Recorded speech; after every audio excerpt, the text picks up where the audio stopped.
Ya, siang hari ini kita akan melanjutkan kuliah fisioterapi kardiovaskuler respirasi yang merupakan sesi ke-8. Kita pasca UTS membahasnya tentang fisioterapi pada gangguan sistem respirasi ya. Jadi seperti halnya yang fisioterapi pada gangguan kardiovaskuler, maka pertama kita mereview dulu anatomi fisiologi sistem respirasi. Kemudian pertemuan berikutnya kita mereview pemeriksaan asesmen dan pemeriksaan penunjang pada gangguan sistem respirasi. Baru kemudian kita mulai membahas tentang penanganan fisioterapi pada kasus-kasus gangguan sistem respirasi. Ya. Jadi untuk kuliah ini tinggal mereview karena Anda sudah mendapatkan materinya di mata kuliah anatomi dan fisiologi. Ya. Pembelajaran mata kuliah adalah mahasiswa mampu menjelaskan anatomi dan fisiologi sistem respirasi. Yang pertama anatomi dulu, anatomi sistem respirasi. Sebagai pendahuluan, respirasi atau pernafasan adalah peristiwa menghirup udara dari luar yang mengandung oksigen serta menghembuskan udara yang banyak mengandung karbon dioksida sebagai sisa oksidasi sel luar tubuh. Mestinya kalau Anda sudah lulus anatomi fisiologi respirasi, bisa menjelaskan kenapa ketika kita menghirup udara, ya itu yang kita gunakan adalah oksigen, tetapi ketika mengeluarkan atau menghembuskan udara, kok kemudian banyak mengandung CO2-nya. Ya. Kemudian pernapasan atau respirasi mencakup dua proses. Apa saja? Yang pertama adalah pernapasan eksternal. Ini artinya ketika kita bernafas, tarik nafas, buang nafas, itulah pernapasan eksternal. Ya, jadi hirup nafas mengandung banyak O2, kemudian menghembuskan nafas membuang CO2, itu pernapasan eksternal. Tarik nafas, buang nafas, tarik nafas mengandung oksigen, buang nafas mengandung banyak CO2, itu pernapasan eksternal. Yang kedua, yang sesungguhnya terjadi adalah tidak sederhana itu, tapi yang disinilah proses pertukaran ini. Pernapasan internal. Jadi O2 itu kalau sudah masuk ke alveolus terus kemana? Nah ini mestinya Anda sudah lulus anatomi fisiologi bisa menjelaskan. Dari alveolus O2-nya kemana? Nah, jadi O2 itu nantinya kan mestinya oleh sistem kardiovaskuler, oleh darah nanti masuk ke kapiler, diedarkan ke seluruh tubuh, masuk ke jantung, kemudian dipompakan ke seluruh tubuh. Kemudian bukan hanya muter-muter dalam pembuluh darah, tapi apa? Masuk ke dalam sel-sel, keluar dari kapiler, masuk ke dalam sel-sel, digunakan oleh sel. Jadi kalau kita sebagai manusia atau sebagai individu itu bernapas, tarik napas, buang napas, sesungguhnya oksigen yang kita tarik itu, yang kita hirup waktu bernapas itu, digunakan oleh sel untuk mengoksidasi makanan atau mengubah energi makanan menjadi energi yang bisa digunakan oleh tubuh berupa ATP. Ya. Kalau kita minum, ya sebenarnya selnya yang minum. Kalau kita makan, sebenarnya selnya yang makan. Kita bernapas sesungguhnya, selnya yang bernapas. Kita buang sampah metabolisme, sesungguhnya itulah metabolisme dari sel, sampahnya dari sel. Ya. Nah, jadi sebenarnya pernapasan internal merupakan penggunaan O2 dan produksi CO2 oleh sel dan pertukaran gas antara sel dan medium cairannya. Nah, sekarang anatomi sistem respirasi. Ini sudah dipelajari di SD, SMP, SMA, anatomi fisiologi. Jadi tinggal mereview. Sistem respirasi secara garis besar ada dua kelompok, yaitu saluran pernapasan atas dan saluran pernapasan bawah. Ya. Nah, yang termasuk saluran napas atas bisa kita lihat di gambar di samping kanan. Yang pertama adalah rongga hidung. Ya. Dan rongga hidung itu nanti kemudian berlanjut ke belakang. Nah, di sini ada faring. Faring itu kan kalau kita pelajari di anatomi ada 3. Faring yang di belakang hidung namanya nasofaring. Yang di belakang rongga mulut namanya orofaring. Yang di dekatnya laring namanya laringofaring. Nah, yang digunakan untuk bernapas ya adalah nasofaring dan orofaring. Kemudian berikutnya adalah laring. Jadi saluran napas atas itu hanya mencakup kafum nasi, faring, dan laring. Yang saluran napas bawah itu di bawahnya laring ini, mulai dari bawah laring sampai ke paru. Apa saja? Yang pertama adalah trakea. Kemudian trakea bercabang jadi dua kanan kiri namanya bronkus. Nah, bronkus ini ibarat batang pohon yang kemudian bercabang, kemudian sampai menjadi ranting-ranting. Ya. Bronkus bercabang-cabang dari bronkus primer, bronkus sekunder, tersier, bronchiolus respiratorius. Nah, jadi cabang dari batang, cabang, ranting. Nah, ujung-ujung dari bronkus tadi, yang bronchiolus respiratorius tadi, atau bronchiolus terminalis, itu nanti berhubungan dengan bola-bola alveolus. Bola-bola alveoli yang seperti halnya anggur atau kelengkeng yang bergerombol seperti itu, satu-satu punya rantingnya. Kemudian sekarang kita lihat saluran napas atas. Tadi ada rongga hidung, faring, laring. Rongga hidung di sini, ya di belakangnya faring ini, nasofaring dan orofaring, kemudian laringofaring. Apa fungsinya? Pertama adalah proteksi, pertahanan. Karena ini saluran napas atas itu yang berhubungan langsung dengan dunia luar, khususnya hidung. Hidung kan pintu masuk pertama, udara. Padahal udara itu belum tentu bersih dan menyehatkan. Ada udara yang tampaknya bersih, tidak ada asap atau enggak kotor, tapi ternyata mengandung debu atau bahan kimia atau mengandung virus, bakteri, jamur. Nah, karena itu di pintu utama ini, pintu keluar masuknya udara itu ada mekanisme proteksi atau pertahanan atau perlindungan. Apa saja? Misalnya ada rambut hidung. Artinya apa? Untuk menyaring kalau ada debu-debu. Nah, ini nanti dia untuk menyaring situ nanti, dan di situ ada mekanisme bersin. Jadi kalau ada benda asing yang ikut masuk dalam rongga hidung, nanti ada refleks bersin dikeluarkan. Ya. Kemudian ada lendir-lendir di rongga hidung.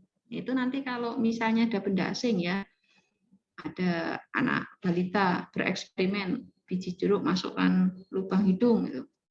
Nanti nggak akan gampang terluka, dia akan selaput lendir tadi akan membungkus biji jeruk yang benda asing tadi. Nah, ada mekanisme radang, nanti pelan-pelan bisa dikeluarkan, kecuali kalau biji jeruknya benar-benar gede atau benda asingnya benar-benar kejepit, itu susah dikeluarkan secara langsung. Ya. Dan kalau ketusuk-tusuk juga nggak gampang langsung berdarah atau lecet karena ada selaput lendir dulu. Dan di selaput lendir itu ada imunoglobulin A, antibodi yang menyerang benda-benda asing. Jadi ada beberapa mekanisme pertahanan. Selain itu apa? Dilakukan humidifikasi, pengaturan kelembapan. Ya, jadi udara yang masuk itu diatur kelembapannya oleh rongga hidung ini. Kemudian filtrasi, ada proses penyaringan tadi ya, terutama oleh rambut-rambut hidung tadi ya. Ini fungsinya proteksi, humidifikasi, dan filtrasi. Dan untuk saluran napas bawah tadi trakea yang kemudian bercabang jadi bronkus. Bronkus punya cabang-cabang ranting-ranting, kemudian di ujungnya adalah alveolus, seperti halnya rangkaian buah anggur atau buah kelengkeng ini, alveoli. Fungsinya apa? Filtrasi masih terjadi ya di bronkus ini nanti di trakea, kemudian di bronkus. Nah, terutama di trakea ini ada rambut-rambut yang namanya silia. Rambutnya selalu menyapu ke arah luar gerakannya. Jadi bergerak ke arah luar. Nanti kalau ada benda asing yang sudah berusaha disaring di hidung, mekanisme bersin, kok masih tetap bisa lolos masuk, maka nanti refleks berikutnya adalah di trakea ini silianya akan berusaha tetap menyapu ke arah luar. Kemudian untuk transmisi udara, jadi sebagai jalan keluar masuknya atau untuk keluarnya pertukaran udara di situ ya. Kemudian yang pertama kita bahas dulu rongga hidung. Bagian luar dinding hidung itu terdiri dari kulit, kemudian lapisan tengah hidung terdiri dari otot dan tulang rawan, itu yang membuat hidung kita kan jadi lunak, bisa dipencet, digoyang-goyang gini ya hidungnya. Lapisan tulang rawan di sini, tapi resiko nanti dia sifatnya tulang rawan bisa resiko gampang juga kalau terkena pukulan ya, atau benturan yang keras itu. Kemudian lapisan bagian dalam terdiri dari selaput lendir yang berlipat-lipat. Tadi saya katakan selaput lendir ini fungsinya banyak. Selain membuat kalau ada gesekan dari benda-benda asing nggak gampang luka bagian kulit di bawahnya, kemudian dia membungkus benda-benda asing untuk bisa dikeluarkan, juga mengandung imunoglobulin A atau antibodi yang berusaha untuk melawan benda-benda asing yang masuk di dalam rongga hidung. Nah, lapisan yang melipat-lipat tadi disebut sebagai concha nasalis. Yang bawah namanya nasalis inferior, concha nasalis medial, dan superior. Nah, ini yang sering salah kalau di masyarakat awam, sering kalau hidungnya mampet, kemudian bengkak itu ya, bengkak kemudian mampet disenteri, oh kok bengkak, kemudian menyimpulkan saya terkena polip. Padahal besok kalau disenteri lagi, bengkaknya hilang. Nah, itu bukan polip ya, tetapi sebenarnya konkanya yang membengkak karena mekanisme radang. Ya. Ini di tampilan anatomi luarnya ya, ini yang membedakan hidungnya mancung atau tidak itu kan punggung hidungnya ini, ketinggian punggung hidungnya ini ya.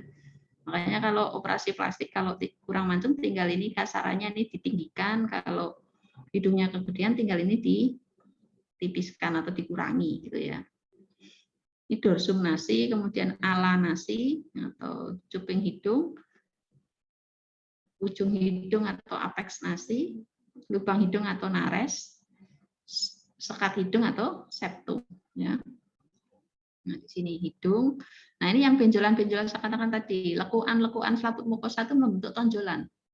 Ada concha nasalis inferior, medialis, superior. Ini kalau mengalami reaksi radang akut dia akan membengkak.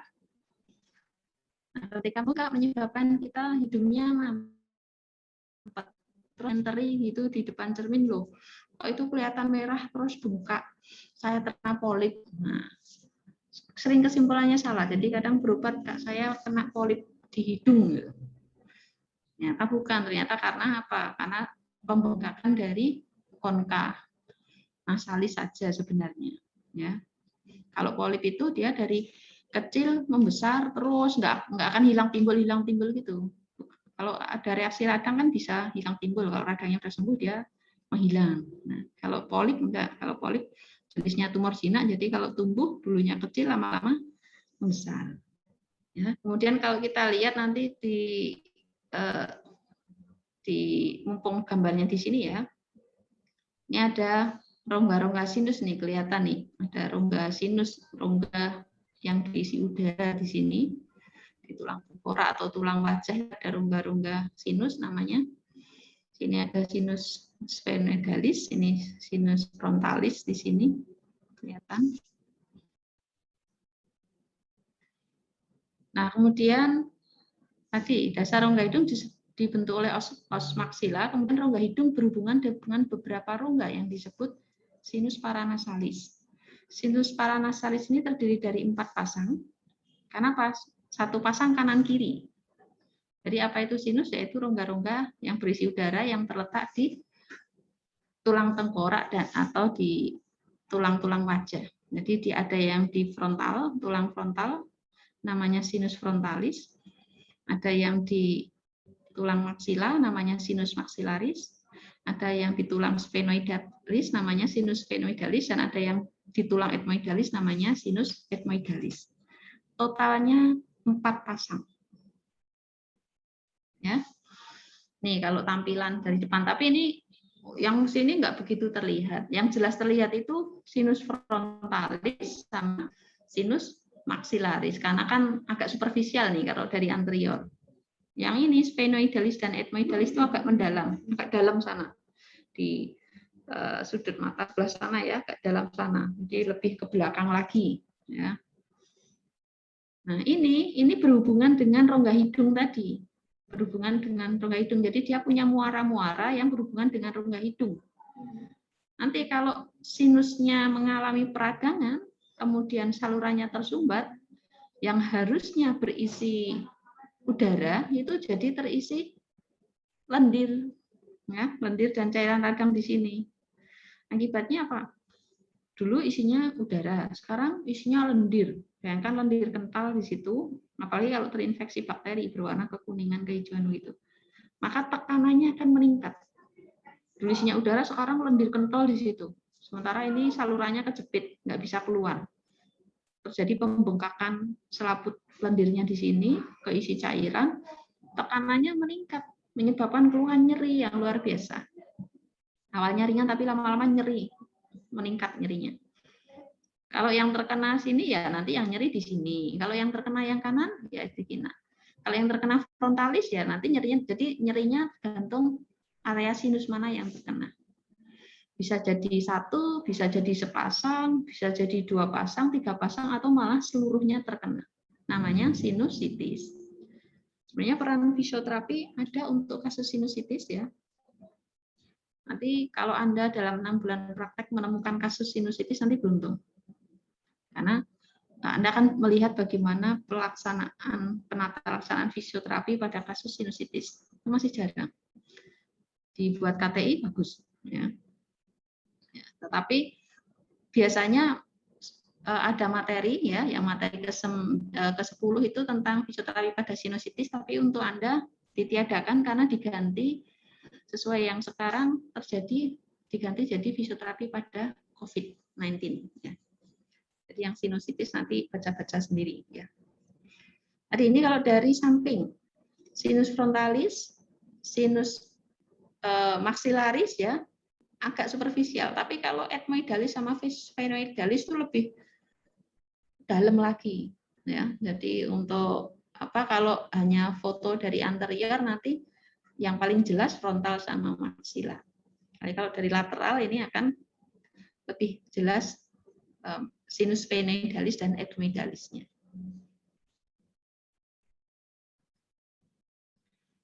Kemudian di bagian mukosa hidung terdapat serabut saraf atau reseptor dari saraf pembauan kita. Nah, yang membuat kita bisa itu karena ada reseptor dan saraf sensoris dari nervus cranialis 1, namanya nervus olfactorius. Nanti kemudian masuk ke otak. Nah, otak yang akan menerjemahkan bau apa itu.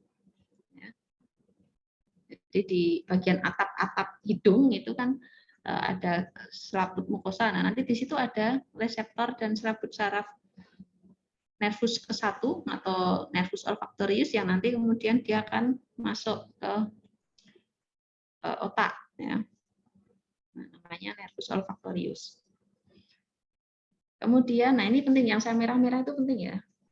Kalau ujian atau post-test nih sering keluar ini. Terdapat saluran yang menghubungkan telinga tengah dengan nasofaring dan laring. Telinga kan ada yang dibagi 3, telinga bagian luar, telinga tengah, kemudian telinga bagian dalam. Nah, antara telinga bagian tengah dengan hidung itu ada saluran yang namanya tuba auditiva eustachius. Nanti kita lihat gambarnya dulu. Nah, jadi ini.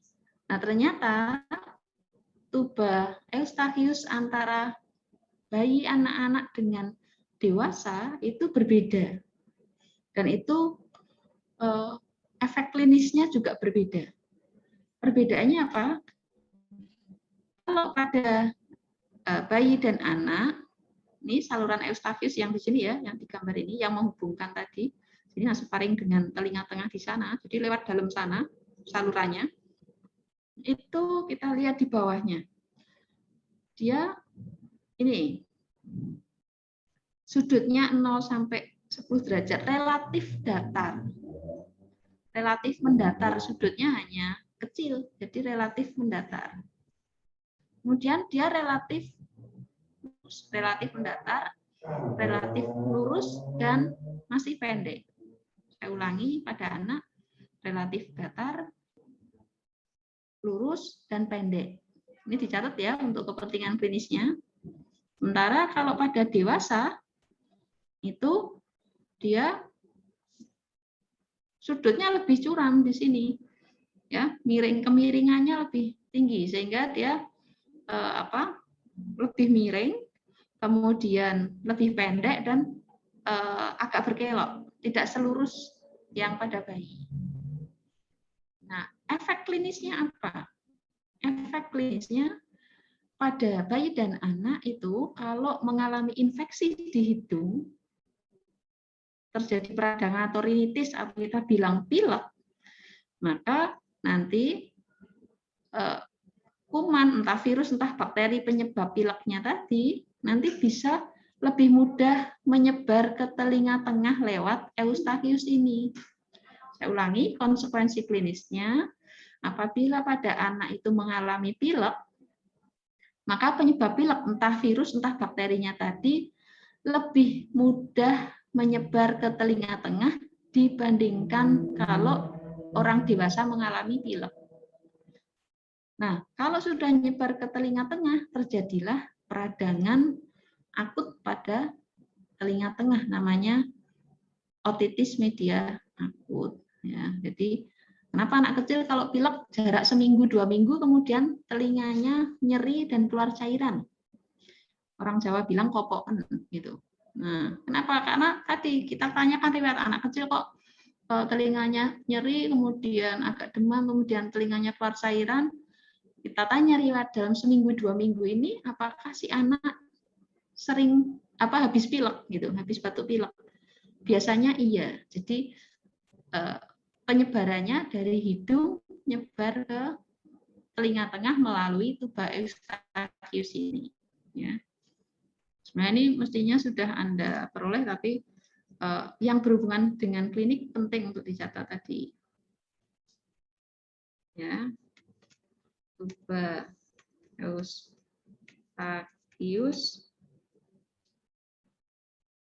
anak dan dewasa berbeda. Ya, tadi sudah ditulis ya, ini karena mesti cepat. Tadi sudah konsekuensi klinisnya.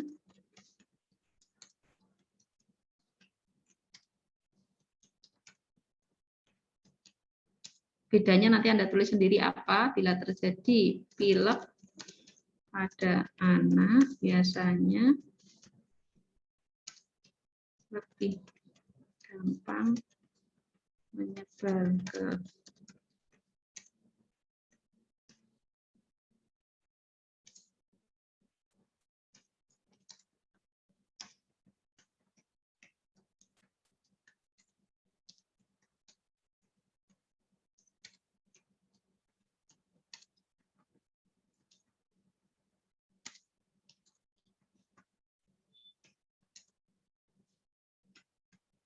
radang telinga tengah. Namanya otitis media akut. Tanda dan gejalanya apa tadi? Nyeri di telinga, kemudian gangguan pendengaran, kemudian keluar cairan dari telinga. Kalau sudah lebih berat, ya awalnya cairannya bening, tapi kalau dibiarkan berlangsung lebih lama, terinfeksi bakteri ya nanti jadi kuning bau gitu. Nah itu biasanya, karena itu kalau dibalik, kalau ada anak kok keluhannya situ, biasanya ditanyakan adakah riwayat batuk pilek sebelumnya. Kalau pada orang dewasa seperti kita itu nggak gampang batuk pilek. Nah kondisi ini diperparah kalau orang yang batuk pilek, anak yang batuk pilek tadi dibiasakan dipaksa mengeluarkan ingusnya dengan tekanan tinggi. Orang Jawa bilang sisi gitu ya, ditekan hidungnya, tekanan tinggi dikeluarkan paksa. Tekanan tinggi tadi kan jadi semakin mempermudah penyebaran penyebab pilek ke telinga tengah. Ya, jadi dipaksa untuk mengeluarkan ingusnya, nanti malah lebih gampang keluar ke sana. Jadi sampai memaksakan sampai di hidungnya sampai tekanan tinggi, kadang sampai merah banget gitu. Nah, mending banyak minum air putih hangat, dibuat lendirnya lebih encer supaya lebih gampang keluar. Jadi ketika mengeluarkan ingus tidak dengan tekanan yang tinggi. Ya. Kemudian itu juga sebabnya karena yang di sini dulu. Kemudian hidung juga berhubungan dengan saluran air mata, namanya tuba lacrimalis. Itu yang menyebabkan kadang kalau ada orang yang nangis, ya nangis kemudian air matanya bercucuran, kadang kok tahu-tahu jadi pilek. Kenapa? Karena kalau air matanya produksinya berlimpah kemudian sampai masuk ke tuba lacrimalis terus masuk ke hidung, maka dia jadi keluar air matanya juga lewat hidung juga, jadi seolah-olah pilek gitu. Padahal itu sebenarnya karena efek dari air mata yang banyak tadi, kemudian meluap sampai situ. Ya. Kalau menangisnya berhenti, ya pileknya nanti pelan-pelan berhenti. Nah, karena bukan pilek aslinya ya. Oke, kemudian tadi di dalam rongga hidung udara mendapatkan perlakuan, yaitu pertama penyesuaian suhu oleh mukosa hidung, penyesuaian kelembapan, dan penyaringan partikel debu oleh bulu-bulu hidung. Tadi sudah penyesuaian suhu, penyesuaian kelembapan atau humidifikasi, dan penyaringan partikel debu oleh bulu atau rambut hidung. Kemudian mikroorganisme yang masuk bersama udara akan dibunuh oleh leukosit ya dan antibodi yang ada di dalam selaput lendir hidung. Antibodi tipe A atau imunoglobulin A. Nah, organ berikutnya adalah faring. Faring merupakan tempat persilangan antara jalan pernapasan dan jalan makanan. Hubungan faring dengan organ lain ke atas berhubungan dengan rongga hidung, ya, kemudian ke depan berhubungan dengan rongga mulut, kemudian ke bawah terdapat dua lubang ya, laring dan esofagus. Kemudian tadi nasofaring, orofaring, laringofaring sudah saya sebutkan tadi. Ya, tadi faring adalah jalan baik untuk makanan, padat, cairan maupun udara. Jadi di faring ini udara pernapasan dan makanan ketemu ya. Di sini udara pernapasan kan dari nasofaring. Nah, di orofaring ini kan ketemu. Apa yang dari mulut, minuman atau makanan ketemu dengan udara yang dari sana hidung, nasofaring masuk ke orofaring. Jadi ketemu di sini. Ya. Tapi kemudian berpisah ya. Kalau berikutnya kalau jalan pernapasan ya nanti kemudian udara masuk ke laring yang makanan nanti berpisahnya di sini ke esofagus. Jadi berpisahnya di laringofaring ini udah nggak lewat. Jadi orofaring ketemu kemudian berpisah di sini, nggak nyampur lagi. Nah, berikutnya laring. Laring merupakan saluran udara dan bertindak sebagai pembentukan suara karena di laringlah terdapat pita suara atau plica vokalis. Ya. Laring terdiri dari 5 tulang rawan, ya, 5 tulang rawan ya. Kita bisa raba di leher kita di sini. Ya. Ada kartilago tiroid, ya.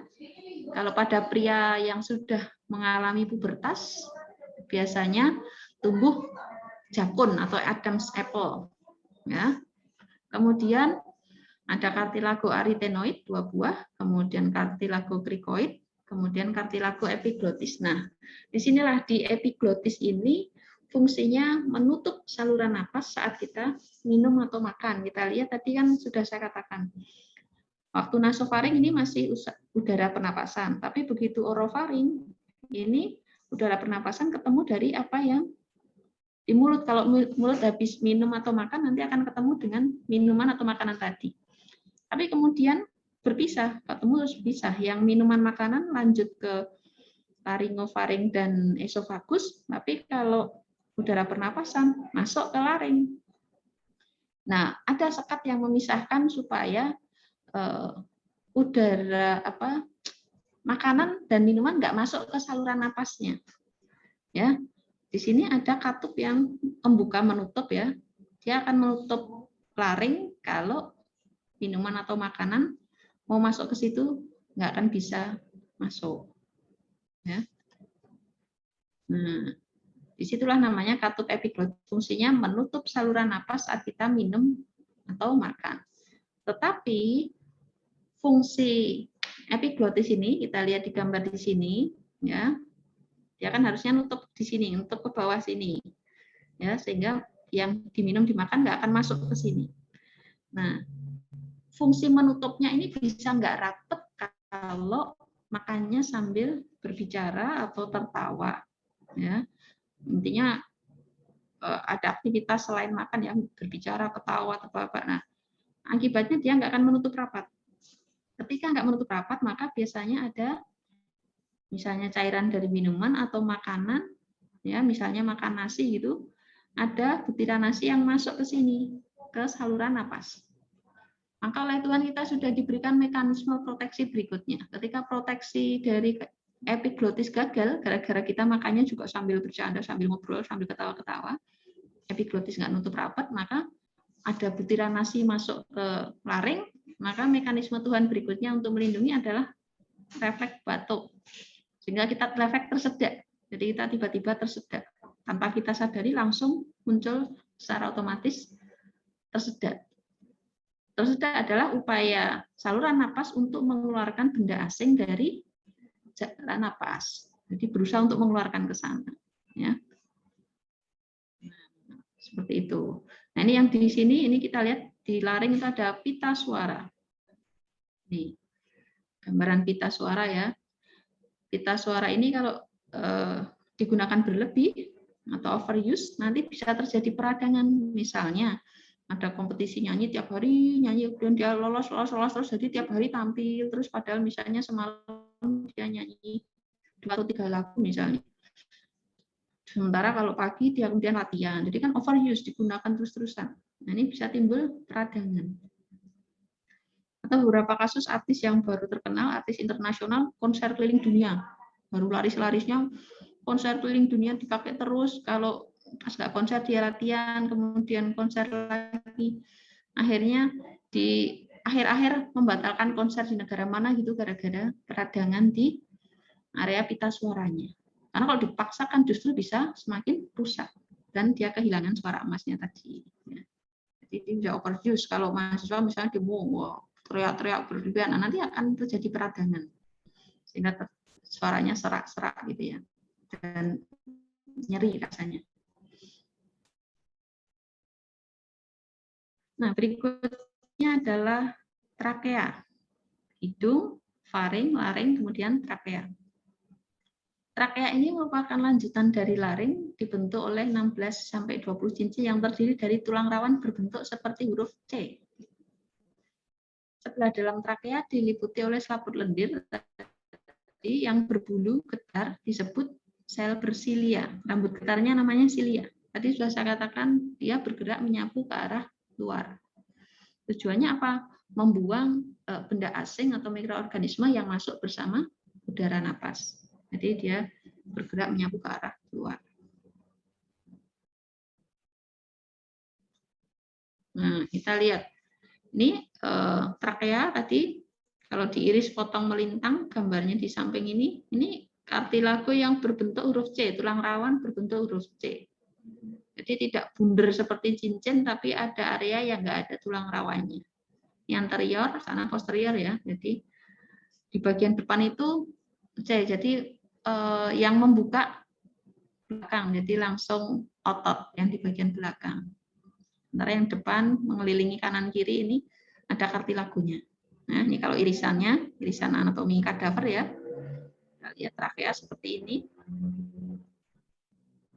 Nah, di trakea tadi kan dilapisi selaput lendir yang ada sel-sel yang mengandung rambut getar atau silia. Ini rambut-rambut getarnya, ini sel-sel ya bersilia. Silia ini bergerak menyapu ke arah luar 100 kali per detik. Jadi putaran cepat banget, tujuannya adalah membuang benda asing atau mikroorganisme yang masuk bersama udara pernapasan. Kemudian di lendir ini juga ada, di dasar silia ini ada lendir tadi, dan juga ada sel-sel emas yang mensekresi substansi lengket yang berisi leukosit tadi. Ya. Jadi proteksinya sangat banyak. Kenapa? Karena organ-organ kita sama Tuhan itu, terutama yang berhubungan langsung dengan dunia luar, itu proteksinya pasti diperbanyak. Karena untuk mengantisipasi kontaminasi udara yang dari luar tadi masuk ke dalam tubuh. Ya. Dan berikutnya adalah bronkus. Bronkus atau cabang tenggorok ini merupakan lanjutan dari trakea. Ya, ada 4 kali percabangan bronkus. Anda sudah pelajari di anatomi, yaitu bronkus primer, bronkus sekunder, bronkus tersier, dan juga bronkeolus terminalis atau nama lainnya bronkeolus respiratorius. Nah, bronkus primer yang bercabang, jadi percabangan pertama namanya bronkus primer. Yang bercabang jadi 2 bronkusnya, cabang kanan dan cabang kiri. Ternyata bronkus primer yang kanan sama kiri itu beda. Bedanya apa? Bronkus primer yang kanan itu lebih pendek dan lebih besar. Ya, terdiri dari 6 sampai 8 cincin dan punya 3 cabang. Ya, itu juga yang nanti akhirnya cabang tadi bercabang-cabang lagi jadi ranting, dan kita lihat pulmonya juga kalau di kanan itu ada 3 lobus. Ya, bronkusnya 3 cabang, nanti ujung-ujungnya pulmonya 3 lobus. Sementara kalau bronkus yang kiri itu lebih panjang, lebih ramping, kemudian terdiri dari 9 sampai 12 cincin dan hanya punya 2 cabang. Sehingga nanti di ujung-ujungnya pulmonya juga cuma 2 lobus. Yang kiri pulmo cuma 2 lobus karena apa? Karena ruangannya sudah sebagian terpakai oleh jantung. Sehingga pulmo yang kiri lebih kecil daripada pulmo yang kanan. Nah, kita lihat struktur trakea bronkus ya. Tadi kartilagunya bentuk huruf C membuka ke belakang ya. Di trakea bronkus ini, di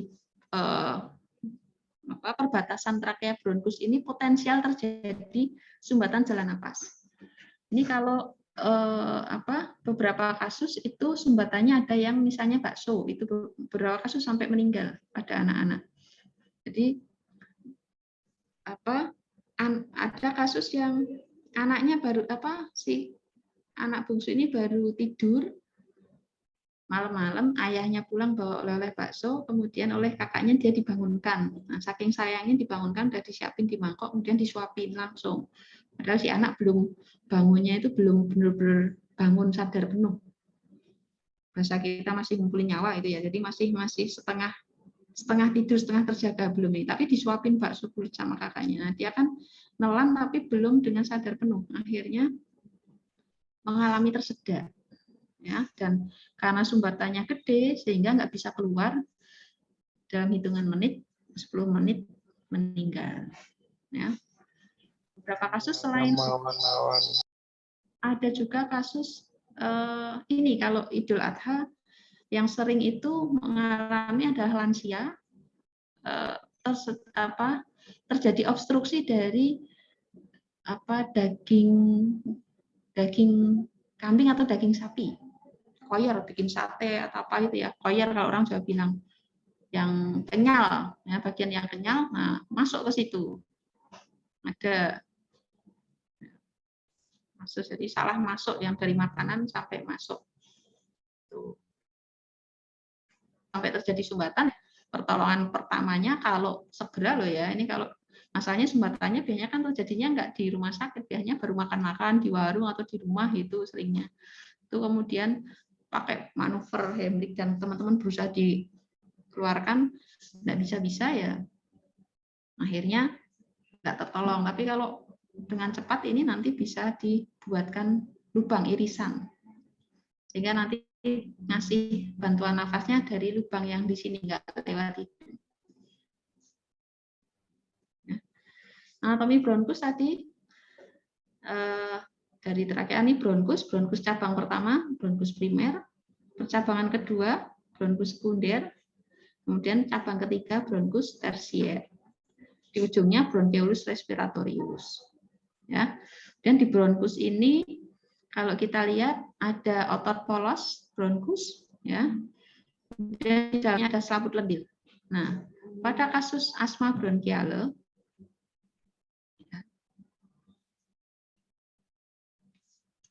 pada kasus asma bronkiale ini dulu sempat dibahas di BIMUM.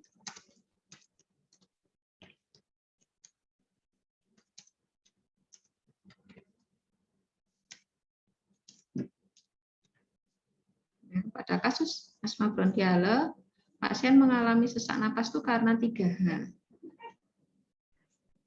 Yang pertama, bronkospasme.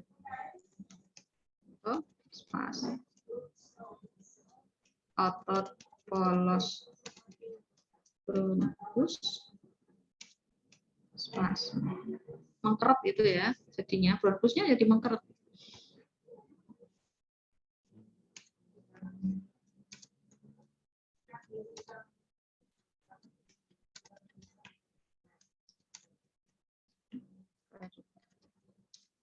Dua, edema. Selain itu ada peradangan pada selaput lendir.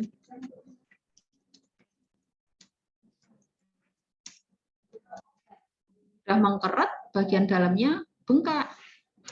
Masih ditambah lagi prodilnya berlebihan.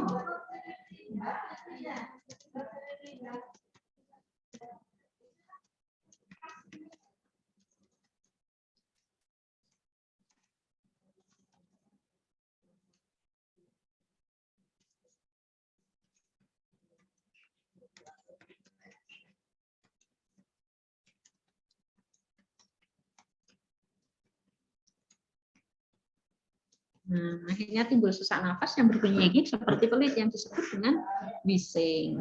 Jadi pada pasien sesak nafas ini double-double. Yang membuat dia sesak itu dari bronkospasme, selaput lendirnya bengkak, kemudian lendirnya hipersekresi. Nah, kita kembali sini. Jadi kita bayangkan di sini mengkeret, jadi diameternya mengecil. Ini bengkak, di sini bengkak sehingga lubangnya semakin mengecil.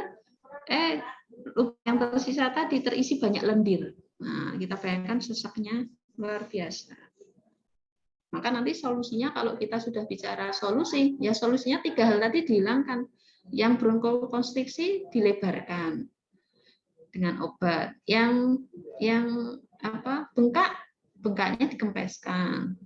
Yang lendir berlebihan, lendirnya dikeluarkan, diencerkan dan dikeluarkan. Solusinya itu. Kalau kita paham patologinya, maka ada 3 penyebab, maka itu dihilangkan. Nah, tadi kemudian bronkeolus respiratorius nanti akan ketemu dengan kantong atau bola-bola alveoli, ya, yang seperti rangkaian buah anggur atau buah kelengkeng, ya, di bola-bola itu. Seperti ini. Dan organ respirasi terakhir adalah pulmo. Pulmo ini ada 2, dijkstra dan sinistra. Ya, strukturnya berupa struktur utama atau struktur mikroskopisnya berupa gelembung-gelembung atau alveoli. Nah, pulmo, dijkstra dan sinistra dibungkus oleh selaput pleura. Kalau jantung dibungkus oleh kalau pulmo dibungkus oleh pleura, selaput pleura. Nah, pleura ada 2, yang bagian luar namanya pleura parietalis dan bagian dalam namanya pleura visceralis. Di antara bagian luar dan bagian dalam seperti halnya jantung, ini ada ruangan. Nah, ruangan inilah yang disebut cavum pleura. Ya. Cavum pleura ini bukan hanya kosong isi udara atau isi udara ya, tapi dia berisi cairan limfe atau getah bening, ya. Selain pertama untuk mengurangi gesekan di situ, yang kedua juga untuk menjaga imunitas di situ. Ya. Tapi jumlahnya nggak berlebihan. Nanti di belakang-belakang Anda akan mempelajari ketika cavum pleura itu terisi cairan yang banyak menyebabkan efusi pleura. Pasiennya mengalami sesak napas. Nah, jadi ini ya, pleura bagian luar, pleura visceral, pleura bagian dalam namanya, pleura parietal, bagian dalam namanya pleura visceralis.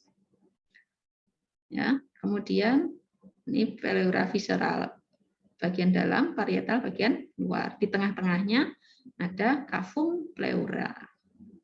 Cavum pleura berisi cairan limfa, jumlahnya tidak berlebihan untuk mengurangi gaya gesekan di situ dan juga imunitas di situ.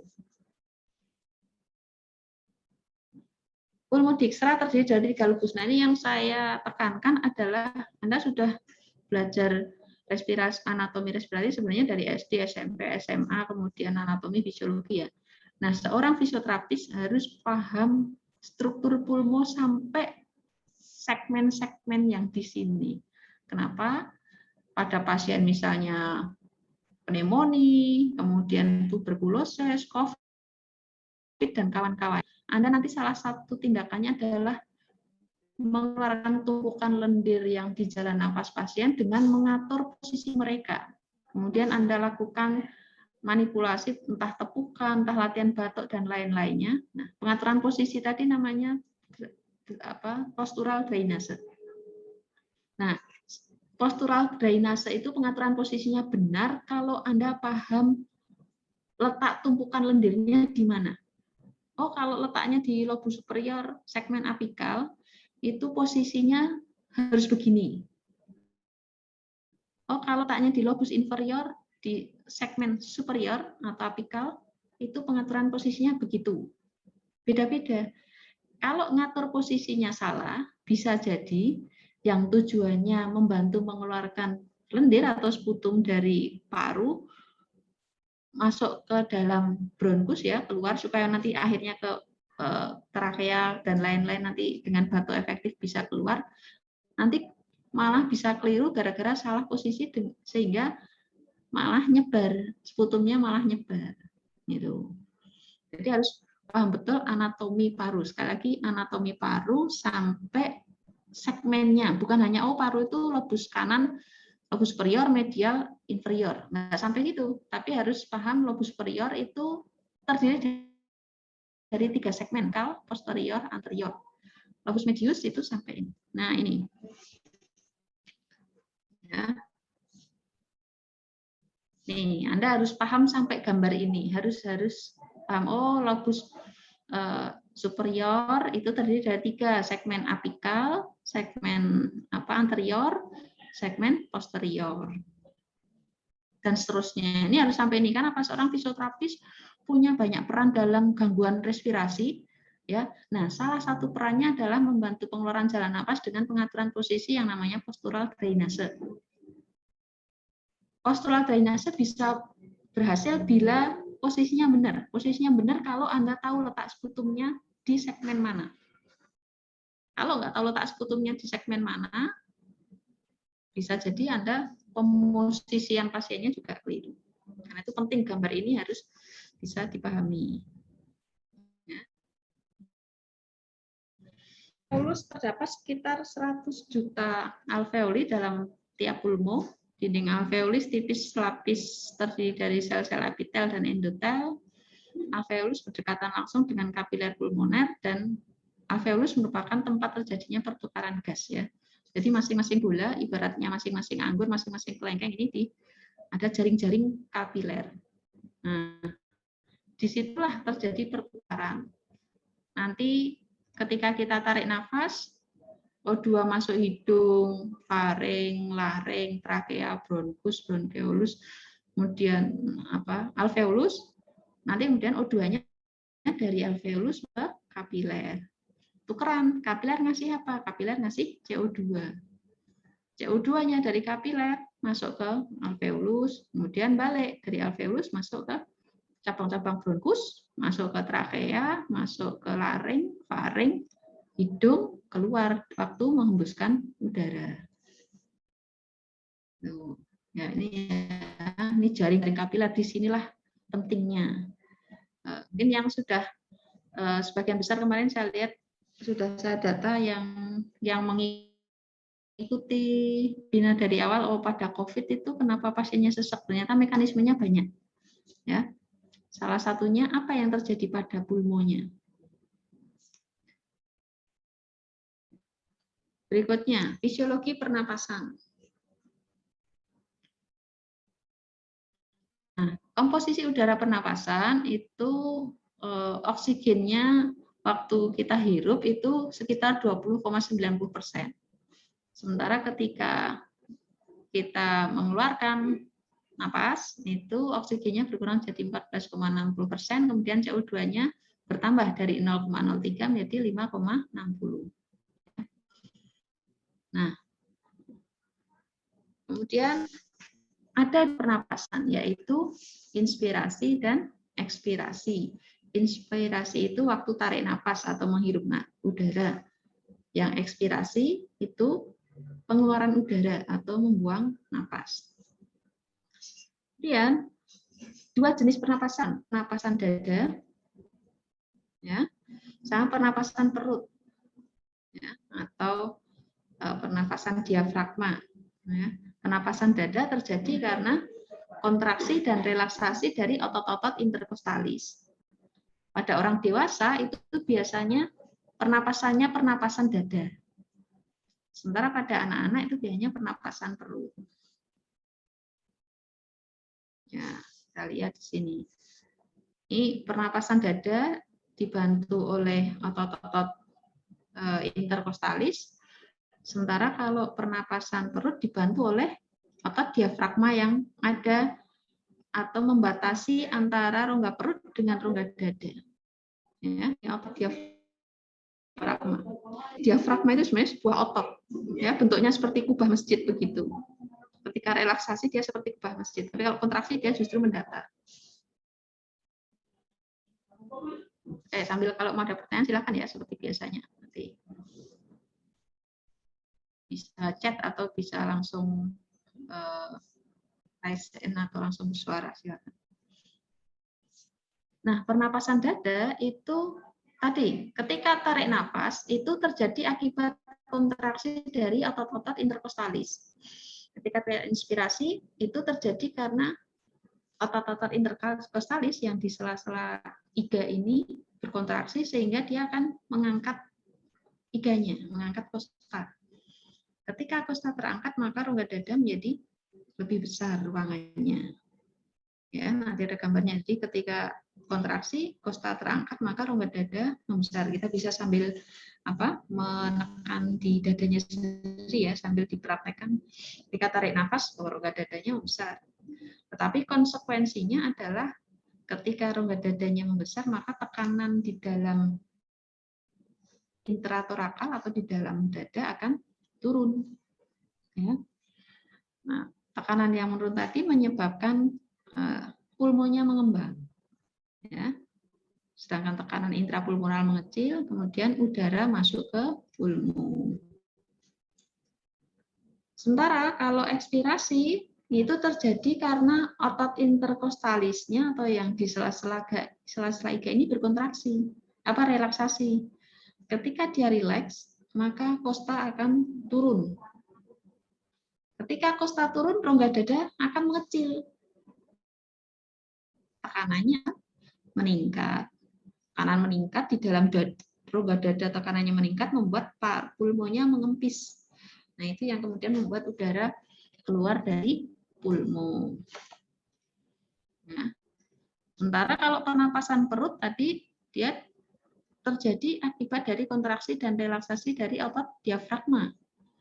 Ketika inspirasi pernapasan perut ini yang jadi tim paduan suara biasanya menggunakan otot menggunakan napas perut. Nah, dia bisa lebih panjang ya. Nah, ini ketika inspirasi ini yang sering keliru. Anda jangan sampai keliru karena nanti salah satu tugas Anda adalah mengajari pasien dalam bernapas perut, terutama pada pasien-pasien yang mengalami gangguan atau pasca operasi. Akhirnya kalau dadanya bermasalah maka ajari dia pernapasan perut. Ya, kalau perutnya bermasalah maka optimalkan dia pernapasan dada. Konsepnya cuma gitu aja. Nah, pernapasan dada biasanya udah pada bisa. Karena kita sebagai orang dewasa biasanya bernapasnya dengan pernapasan dada. Tapi yang pernapasan perut itu sering keliru. Ya. Pernapasan perut itu terjadi ketika inspirasi, diafragmanya berkontraksi. Coba dipegang perutnya. Ketika inspirasi itu mestinya diafragmanya mendatar. Nah, perutnya itu mengembang. Jadi ketika tarik nafas, perutnya gembung. Nafasan perut. Ya. Kalau ekspirasi, perutnya ngempes, ngecil. Nah, kita kalau keliru sering terbalik. Jadi ketika tarik nafas, perutnya masih kempes, sementara menghembuskan nafas, perutnya ngembang. Keliru terbalik. Pernapasan perut mestinya sambil pegang perutnya. Anda pegang perut pasiennya, Anda ngajari dulu ke pasien cara bernapasnya bagaimana, dan Anda sambil ngecek pegang perut pasien. Mestinya ketika dia diberi aba-aba tarik nafas, kalau napas perut, perutnya akan mengembang. Lebih sulit toh daripada pernapasan dada. Kemudian ketika menghembuskan nafas, Anda beri aba-aba, mestinya perutnya mengempes. Nah, itu pernapasan perut. Jadi konsepnya tadi, cara sederhananya kalau pasien mengalami gangguan atau operasi di area dada, maka nanti itu dia dengan mengoptimalkan napasnya dengan pernapasan perut. Sampai nanti dia pulih. Gitu.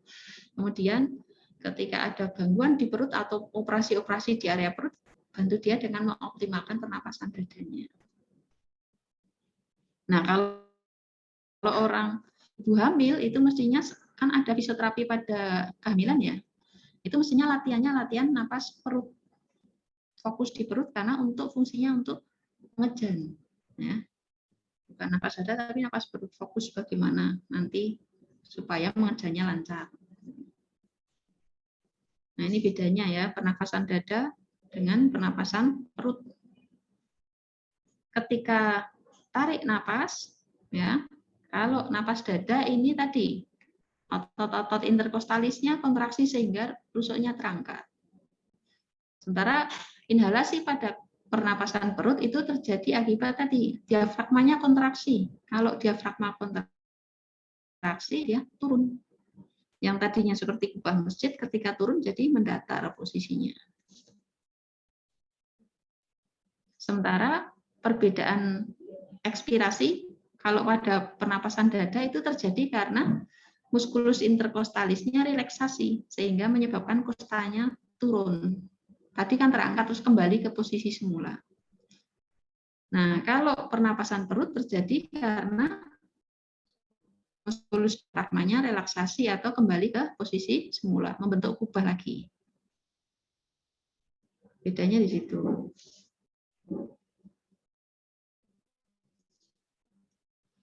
Nah, ini penting lagi. Mayoritas gangguan, mayoritas ya, mungkin ada 1-2 yang enggak, tapi mayoritas gangguan respirasi itu ditandai dengan batuk dan atau pilek. Nah, ketika pasien mengalami batuk-batuk, kemudian sesak napas, itu otot-otot pernapasannya kerja keras, ya, dari otot utama dan otot bantunya kerja keras semua. Akibatnya mau bayi, mau anak, mau pasien dewasa, mau lansia, kalau mengalami sesak napas dan batuk kronis, batuk yang lama, pasti terjadi spasme otot-otot pernapasan. Jadi kalau orang misalnya asma ada gangguan sesak napas, itu nanti fisioterapis berperan. Impairmentnya ada sesak napas, ada batuk, berdahak misalnya yang sering, itu juga impairmentnya itu. Biasanya juga ditemukan spasme dari otot-otot pernapasannya. Kenapa? Karena ototnya harus kerja keras untuk bisa melakukan pernapasan, ya. Karena adanya sesak dan batuk tadi untuk inspirasi ekspirasi kerja keras ditambah dengan batuk, wah, apalagi kalau batuknya sampai ngikil banget. Ini kan jadi kerja keras ototnya, jadinya terjadi kontraksi yang berlebihan jadi spasme. Kalau anak bayi belum bisa ngomong badannya nggak enak itu biasanya di area dadanya nyeri-nyeri karena spasme, mungkin rewel, dia jadinya rewel. Ya. Nanti kalau setiap gangguan respirasi Anda cek atau otot pernapasannya mengalami spasme enggak gitu. Nah, otot pernapasan itu apa aja? Otot-otot inspirasi yang otot utama, misalnya di sini otot interkostalis eksternal, misalnya. Kemudian otot, kalau yang perut tadi otot diafragma. Otot-otot bantunya apa? Otot bantu inspirasi, misalnya sternocleidomastoideus. Jadi walaupun letaknya di leher sini, nah, dari sternum ke mastoid ya, itu, tapi dia juga bisa mengalami spasme misalnya. Kemudian otot grup scalenus, grup otot scalenus. Ya. Kemudian yang nggak kelihatan di sini adalah otot pectoralis minor. Nah, nanti tinggal mana yang bisa diraba, mana yang enggak. Karena ada yang letaknya lebih dalam kan susah diraba. Yang jelas secara teori nanti kalau terjadi batuk atau sesak napas, ya batuk berulang atau sesak napas itu pasiennya mengalami spasme. Anda tinggal palpasi. Setiap pasien yang mengalami gangguan respirasi, Anda palpasi otot-otot napasnya. Nah, otot untuk ekspirasi, ya itu nanti pernapasan aktif ya. Ini nanti otot interkostalis internal. Kemudian tadi kalau nafas yang biasa ini biasanya ini berasal dari mekanisme recoil elastis dari paru ya. Jadi yang ekspirasi itu mekanisme pasifnya, tetapi ketika terjadi batuk sesak nafas nanti jadi lebih aktif mekanismenya. Ya. Ya, ini ada pertanyaan dari Diana. Kalau hidung kita tersumbat akibat flu, terkadang napasnya lewat mulut. Apakah di mulut ada proteksi dan filtrasi? Di mulut ada proteksi dan filtrasi juga, tetapi memang tidak prosesnya karena ini bukan jalan normalnya untuk bernapas ya, sehingga proteksi dan filtrasinya tidak sebaik, proteksinya tidak sebaik di hidung. Kalau filtrasinya nggak ada di mulut ya, nggak ada bulu-bulu ya. Kemudian yang ada di sana proteksinya adalah adenoid atau tonsil atau amandel itu. Amandel itu bukan penyakit tapi nama organ. Tonsil itu bahasa Indonesianya amandel. Nah, di situ nanti kalau udara pernapasannya mengandung bakteri atau benda asing yang tidak baik bagi tubuh, nanti amandelnya akan meradang. Terjadi peradangan atau tonsilitis akut, orang awam bilang sakit amandel itu ya. Itu merupakan upaya melokalisir supaya apa yang ada dari mulut jangan sampai ke bawah-bawah sana, jangan sampai nyebar ke bawah-bawah sana. Tapi tadi karena jalan normalnya udara itu bukan di mulut, maka proteksinya enggak sebaik di hidung. Jadi semua lewat jalan napasnya, jalannya masing-masing. Naturalnya dari sononya kalau mulut itu memang lebih utama untuk makanan dan minuman. Maka oleh Tuhan itu sudah dikondisikan proteksi dan proteksinya itu terbaik untuk terkait makanan dan minuman. Sementara kalau hidung itu dari sononya fitrahnya memang untuk bernapas, maka nanti proteksi terhadap udara pernapasan itulah yang paling baik ya di hidung di situ. Ya, itu ya. Jadi ada tapi tidak sebaik yang di hidung. Gitu. Dan apakah semua penyakit yang berhubungan dengan respirasi itu menular? Tidak. Karena apa? Penyakit kan nggak hanya infeksi. Penyakit itu ada yang menular, ada yang tidak menular. Penyakit yang menular misalnya penyakit infeksi. Infeksi virus misalnya flu. Kemudian infeksi virus maupun bakteri maupun jamur bisa menyebabkan sinusitis, bisa menyebabkan bronkitis, bisa menyebabkan pneumonia. Jadi peradangan di seluruh area radang, di seluruh area jalan napas, ya. Dari infeksi tadi, entah bakteri, virus, jamur, dan teman-temannya. Tetapi ada penyakit yang tidak menular. Misalnya apa? Yang alergi. Ya, tipe alergi. Jadi misalnya kalau kena dingin banget, nanti batuk. Ya. Batuk. Kalau parah banget dinginnya, saya kondisinya capek banget, nanti jadi agak sesek. Jadi awal-awal mau asma. Karena memang dari keluarga ada bakat asma, dari ibu dan bapak saya. Ya. Jadi batuk ngikil. Gitu. Kemudian rinitis, pilek yang alergi itu juga nggak akan menular karena sifatnya alergi. Dini hari jam 2 itu udah mulai gatal-gatal hidungnya. Mau semakin pagi jam 3 jam gatal meler keluar cairan bening ya, cairan bening, pilek, bening encer gitu. Nanti kalau semakin siang semakin hilang. Tiap malam gitu, tiap dini hari mesti pilek, gatal-gatal, meler. Tapi nanti semakin siang itu semakin hilang. Nah, itu pilek alergi, nggak akan nular. Yang lain lagi apa? Kanker. Kanker kan nggak akan nular. Ya. Tapi kalau menurun, iya. Misalnya kanker apa? Kanker paru. Kemudian kanker bronkus. Ya, itu bisa kanker nasofaring. Nah, nanti bisa. Jadi tidak hanya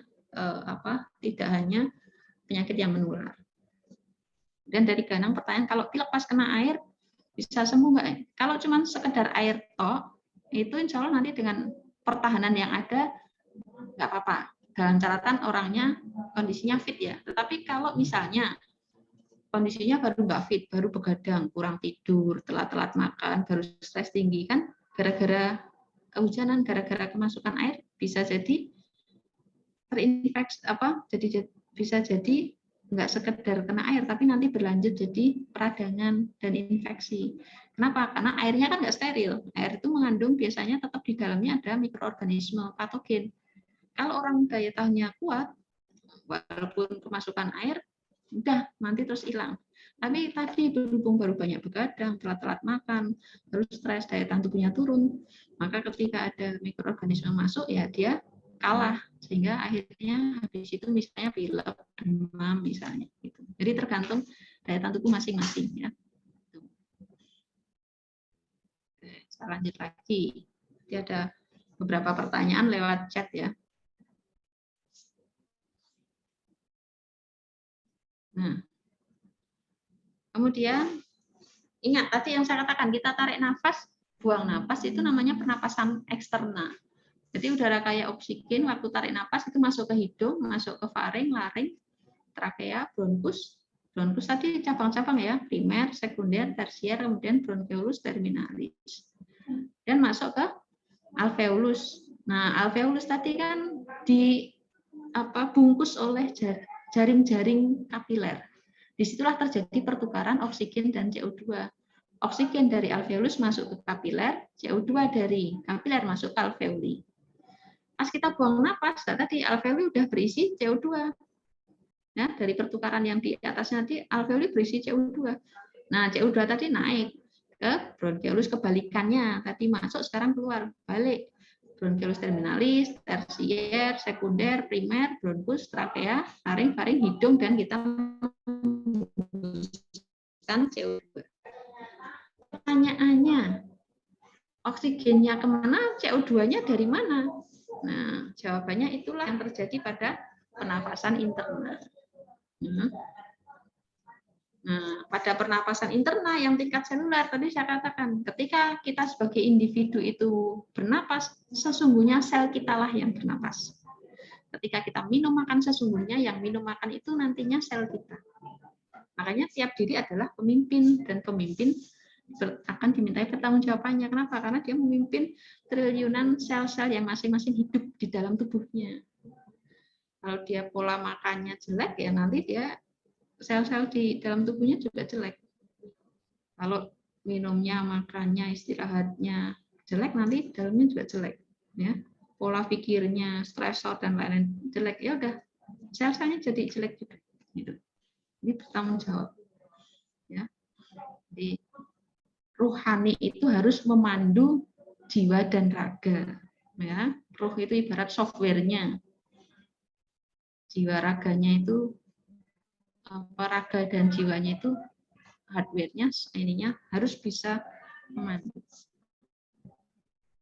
Nah, proses pernafasan internal dua masuk ke kapiler, berikatan dengan hemoglobin, ya masuk dari tadi kan kapiler paru. Dari kapiler paru kita ingat sistem kardiovaskuler di bab 1. Ya, dari kapiler paru itu darah akan masuk ke vena pulmonalis. venula pulmonalis, vena pulmonalis masuk ke atrium sinistra. Dari atrium sinistra masuk ventricle sinistra, aorta, arteri seluruh tubuh, bercabang-cabang jadi arteriola. Dari arteriola masuk kapiler. Nah, disinilah terjadi difusi yang berkebalikan dengan yang terjadi di paru. Jadi di luar paru difusinya kapiler itu O2 dari kapiler masuk ke sel, ya. CO2-nya dari sel masuk ke kapiler. Terus O2-nya tadi digunakan untuk apa? Itu tadi untuk bernapas. O2 digunakan untuk mengoksidasi glukosa, diubah jadi energi berupa ATP, menghasilkan produk sampah berupa H2O dan CO2. Nah, CO2 yang kita hembuskan waktu bernapas itu merupakan produk sampah metabolisme saat sel mengoksidasi glukosa. Ya. CO2-nya keluar dari sel, masuk ke kapiler, masuk ke venula, vena cava. Jadi inilah atrium dextra, ventricle dextra, masuk ke pulmo ya. Kembali lagi nanti tukar-tukaran CO2 dan O2. Nah, jadi inilah bentuk hubungan antara sistem respirasi dengan sistem kardiovaskuler. Sistem respirasi ngambil oksigennya, sistem kardiovaskuler mengedarkan oksigen ke seluruh tubuh, terus nanti ngangkut CO2 dari seluruh tubuh diantar ke sistem respirasi buang CO2-nya dan H2O, sebagian H2O. Jadi ada pembagian kerja. Ya. Oke, ada pertanyaan? Saya, Bu. Ya, silakan.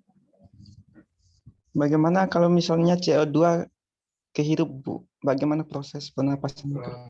Ya, ketika CO2 terhirup, maka misalnya ya, paling sering kasusnya adalah kalau pramuka atau petualang itu masuk ke gua, nggak pengalaman, langsung masuk gua dimasukin aja, atau kalau nggak yang lebih sering adalah pembersih sumur, penguras sumur, itu kasusnya sering.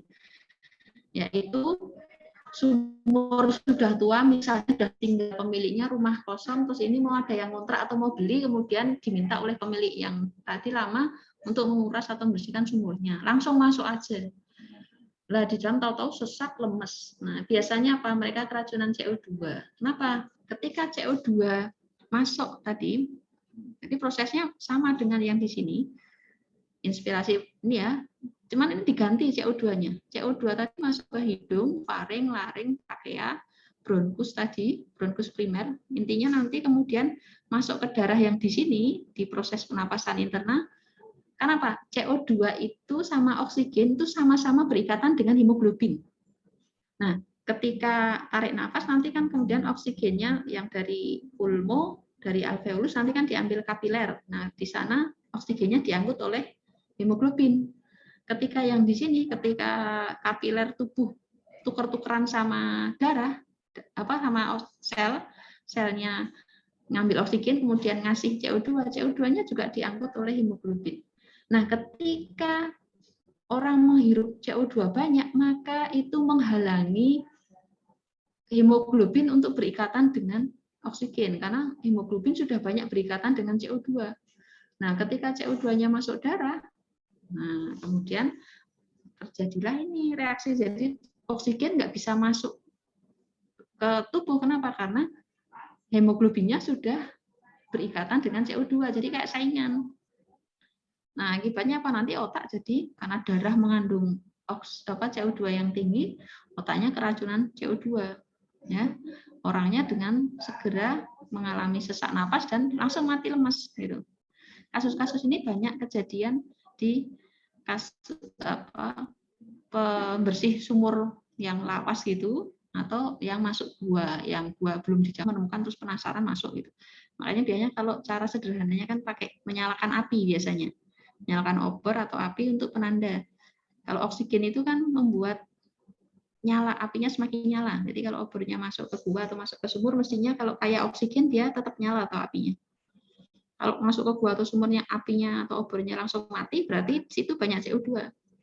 Harus segera keluar gitu ya. Mau evakuasi temannya nolong yang lemes jangan langsung masuk, karena beberapa kasus meninggalnya jadinya dari 1 orang jadi 3 orang. Kenapa? Yang 2 mau nolong temannya.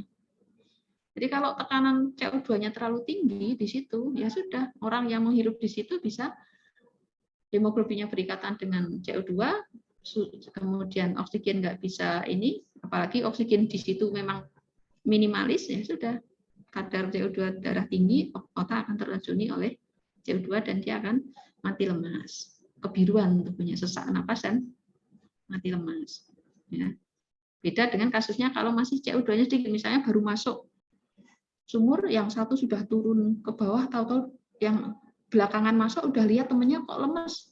Nah, dia masih emosinya masih bisa terkendali, kekagetan, kekhawatiran terhadap temannya, tapi masih logikanya masih bisa mengendalikan. Misalnya, oh itu kemungkinan mati lemas karena banyak beracun, misalnya semuanya beracun, gas beracun, dia kemudian naik.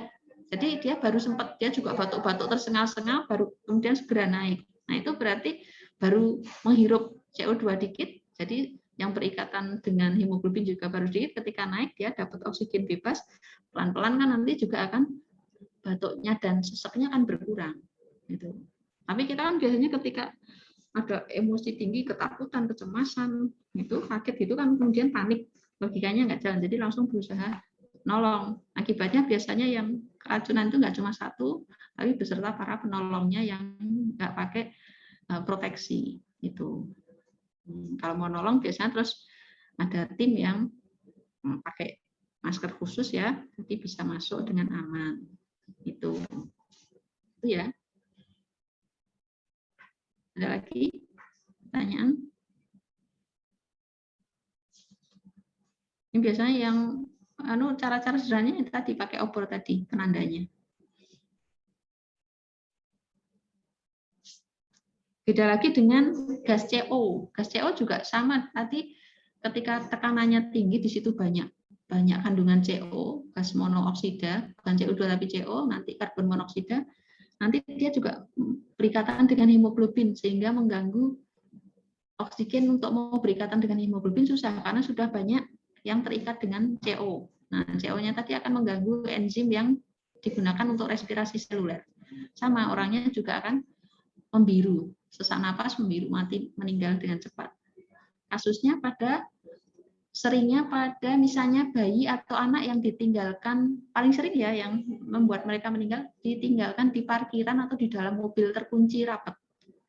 Ada anak-anak berkali-kali kasusnya di seluruh dunia itu, anak atau balita atau bayi ditinggal di dalam mobil karena waktu tidur ditinggal di mobil, sementara orang tuanya belanja di mall atau di mana, dia di parkiran bawah, dia ditinggal di mobil tutup, meninggal. Ada yang kasusnya pasangan bukan suami istri, wah selingkuh ternyata berduaan di Indonesia nih, belum lama juga, pintu mobilnya dikunci rapat, dia meninggal, kemudian sambil mesinnya dinyalakan karena AC, menyalakan AC. Ada yang lain lagi, genset. Nah, hujan-hujan ini beberapa kasus bahkan ada di klinik waktu itu. Gensetnya dinyalakan. Padahal kalau gensetnya di luar, dia bukan genset yang di kerangkeng itu ya, gensetnya cuman belum di kerangkeng, dikeluarin, capek nunggunya, listriknya nggak nyala-nyala. Akhirnya udah capek nunggunya, ngantuk, gensetnya dibawa masuk di dalam rumah. Akhirnya asap dari gensetnya meracuni orang yang seruangan di situ. Jadi ada kasus yang serumah itu meninggal semua karena keracunan asap genset. Ada bahkan klinik itu dari petugas yang jaga genset dibawa masuk ke, akhirnya capek nunggunya dibawa masuk karena takut hilang, keracunan satu klinik. Kalau mau yang aman kan gensetnya memang di kerangkeng itu ya, yang pakai kerangkeng. Ada lagi? Oke, kalau nggak ada pertanyaan lagi, kita lanjut. Ini yang volume pulmo. Nah, volume dan kapasitas pulmo itu penting untuk nanti pemeriksaan fungsi dan kapasitas paru dengan spirometri ya.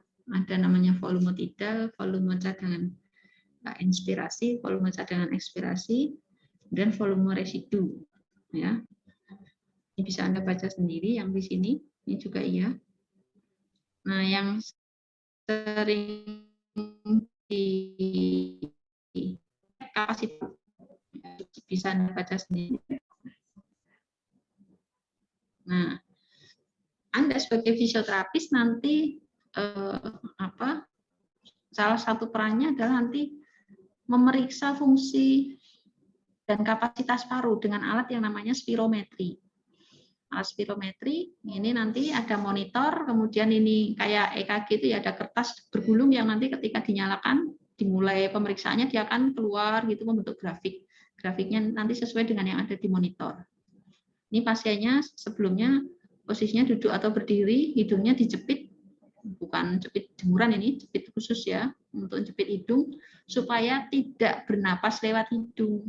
Jadi supaya bernapasnya lewat mulut karena lebih mudah mengontrol lewat mulut. Jadi dia disuruh misalnya buang napas dulu, tarik napas, tahan, terus hembuskan kuat-kuat. Nah, itu kan lebih mudah mengontrol dengan mulut dan alatnya juga nggak kesulitan karena mulut bisa menutup rapat toh, ngemut di situ terus bisa nutup rapat alatnya. Kalau di hidung kan susah ini. Mesti mana ini dikasihkan masukkan selang, disuruh menghembuskan dan nanti udaranya tetap bocor.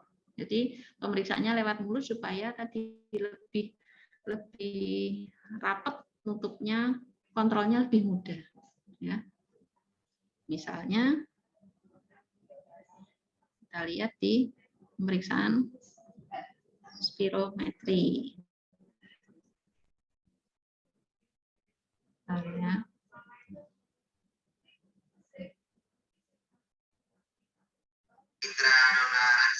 Ya. Ya. Memanggil pasien, menyapa, mempersilahkan. Ya. Ini sebelum COVID ya. Ini sebelum COVID, tapi walaupun nggak COVID, protapnya kita pakai masker. Ini alat spirometernya.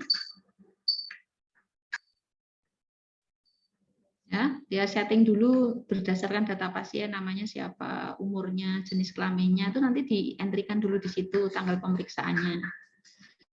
Ini pasiennya diminta posisi berdiri, itu alat spirometrinya. Ini belum pernah, ditanya dulu. Sudah kelihatan ya videonya ya di monitor ya. Nah, kita lihat. Ini ada potong yang nanti disambungkan ke sini, ini tiap pasien berbeda. Jadi biasanya waktu pasien ganti. Karena apa? Kalau pasien pakai satu tok yang terhubung ke mulut langsung, nanti bisa tular-tularan penyakit kalau dia punya penyakit menular. Makanya ini pakai satu alat yang ganti-ganti biasanya. Dia kemudian baru disambungkan ke sini. Pemeriksa pakai masker, pakai handscoon ya. Walaupun bukan COVID, tetap protapnya pakai masker, pakai handscoon. Nah, ini biasanya masih baru. Pasien ditunjukkan bahwa ini masih baru, masih segelan. Artinya dia nggak usah khawatir kalau dari pasien lain. Itu diajari dulu.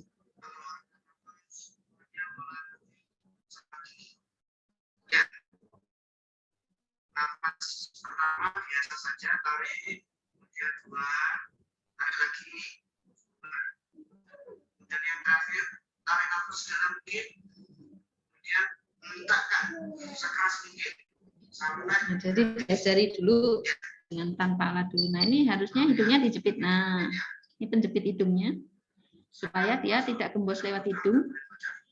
Kemudian tadi kan dia sudah diajari tarik nafas biasa, hembus. Tarik nafas, hembus. Nah, terbentuk grafik di situ. Kemudian tarik nafas dalam, terus hembuskan dalam. Nah, terbentuk grafik. Nah, nanti sudah. Nah, nanti pemeriksa akan menganalisis dari yang tampil di monitor atau di kertas tadi. Ya. Nah, itu nanti. Kalau sebelum COVID kita juga praktek di rumah sakit Aspira ya. Jadi yang di sana mesti jadi ahli ini untuk spirometri kan dia rajin meriksa pasien dengan spirometri. Ya. Ya akan ketahuan nanti kapasitas vital volume paru dan kapasitas paru itu bagaimana.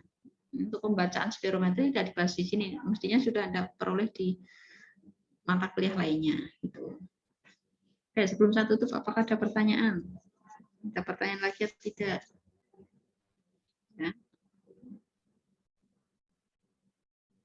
Ya, jadi untuk pemeriksaan tadi spirometri ini memang belum semua rumah sakit pasti ada spirometrinya ya, terutama yang rumah sakit gede-gede itu punya biasanya. Apalagi kalau misalnya rumah sakit khusus paru, itu mesti ada spirometrinya.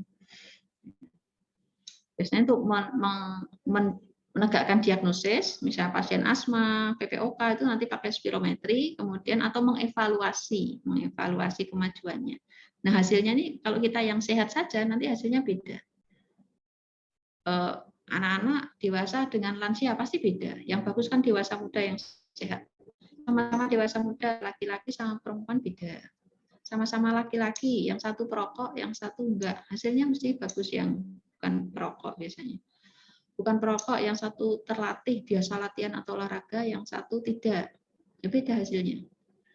Sama-sama enggak pernah, bukan atlet, enggak pernah latihan. Yang satu punya sakit pernapasan, misalnya punya asma atau bronkitis, dengan yang enggak punya penyakit pernapasan, hasilnya juga beda. Gitu. Jadi untuk orang sehat saja nanti akan kelihatan bedanya. Ya. Ini orang asma biasanya hasilnya kelihatan lebih rendah daripada orang normal nanti kemampuannya. Oke, apakah ada pertanyaan sebelum saya tutup?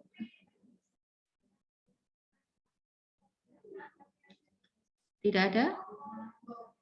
Nanti ada post-test ya. Nanti saya kirim ini nomornya. Saya presensi dulu.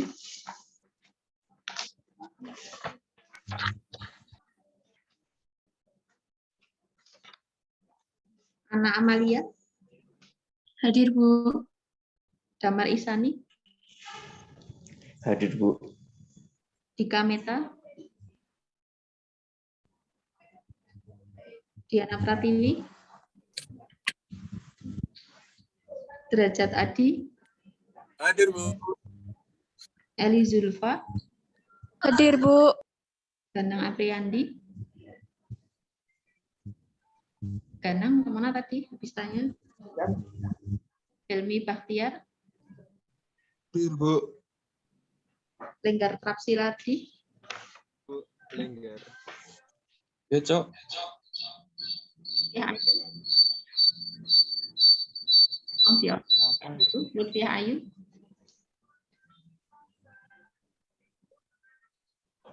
Marlon Bando. Hadir, Bu. Meike Nuraninda. Hadir, Bu. Melina Dwi. Hadir, Bu. Muhammad Septian. Hadir, Bu. Muhammad Saldi. Saya, Bu. Sisi Seti. Hadir, Bu. Arisa. Hadir, Bu. Zidan. Hadir, Bu. Muhammad Iqbal. Hadir, Bu. Ya. Oh, ada 7 chat ini. Oh, ya, mikro. Oke. Oke. Oke, sudah tidak bertanya lagi untuk kuliah hari ini. Saya cukupkan sekian dulu. Nanti saya share kode quizisnya ke Anda. Terima kasih atas perhatiannya. Semoga apa yang kita pelajari hari ini bisa bermanfaat bagi kita semua. Kita akhiri. Assalamualaikum warahmatullahi wabarakatuh. Waalaikumsalam warahmatullahi wabarakatuh. Waalaikumsalam warahmatullahi wabarakatuh.